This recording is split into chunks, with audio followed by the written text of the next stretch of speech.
If we want to succeed at something, but we're just not there yet and we're not able to make it, is it because we're not good enough, or are we just not doing the right things? What's up, everyone? Dustin here from Manifestation Academy. The thing that I've been working on and realization I've had is as I'm building this software company right now, and it's been a long struggle. It's been over 2 years. We don't have any clients. It's been really challenging, really tough. I was looking at it and like, well, maybe this isn't for me. Maybe I'm just not good at it. Maybe it's too hard. Maybe I'm not cut out for this. Maybe I'm not supposed to do this. What I've come to realize is, okay, so I have my 3-part formula for success, right? One is learning what to do, and the second is taking action on what to do. So what I realized is maybe it's not that I'm not good enough. Maybe it's just I haven't learned the steps yet and I'm not applying the steps yet. So can I take the thing that I'm trying to succeed at? If there's, let's say, 10 things I'm supposed to be doing there, right? Like a checklist. Are you doing this, maybe 100 things, depending on what you're doing.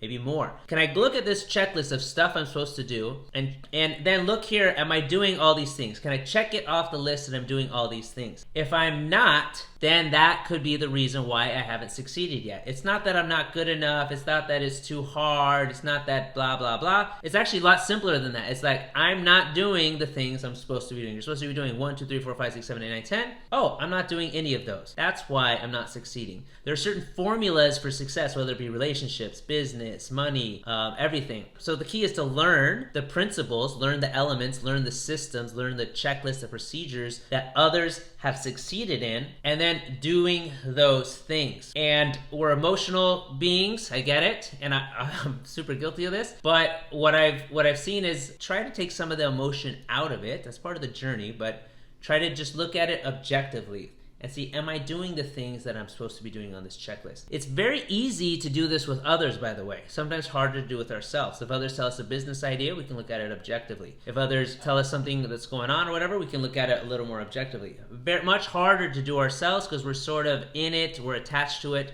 It's harder to see the forest from above when we are in the forest. What I would say is, and what I'm practicing is, instead of, the default is to go, I'm not good enough, this is not worth it, blah, blah, blah, I'm not this type of person, I can't do it, blah, blah, blah. The first, whenever I catch myself doing that, I say, okay, hold on.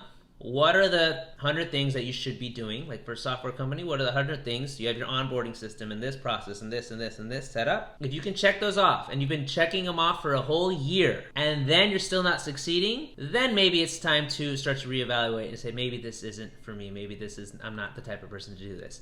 But until I'm able to figure out what that list is, check off all those boxes, then no complaining allowed. Instead, focus and build. And whenever I go to those motions, go back to that checklist. Say, oh, I haven't done this thing yet. I'm going to work on this one today. I'm going to build it. I'm going to get this going, right? It might take me a day, it might take me a week, but I'm going to put it off.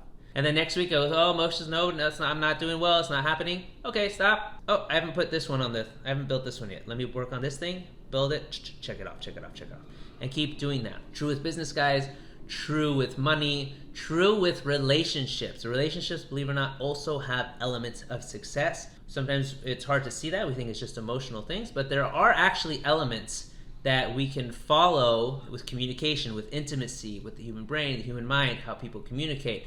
There's books on love language, there's disc analysis, there's Tony Robbins teaches a great course on relationships. So there's all kinds of relationships and they break it down into elements. So if you follow the elements, you'll succeed. If you don't, it's going to be harder to succeed. Nothing about you, it's just you're not doing the elements that are needed. So try that out. Let me know what you think in the comments below. Do you resonate? Is it way off? What do you think? Let me know. Also like this video, subscribe to our channel, and talk to you soon.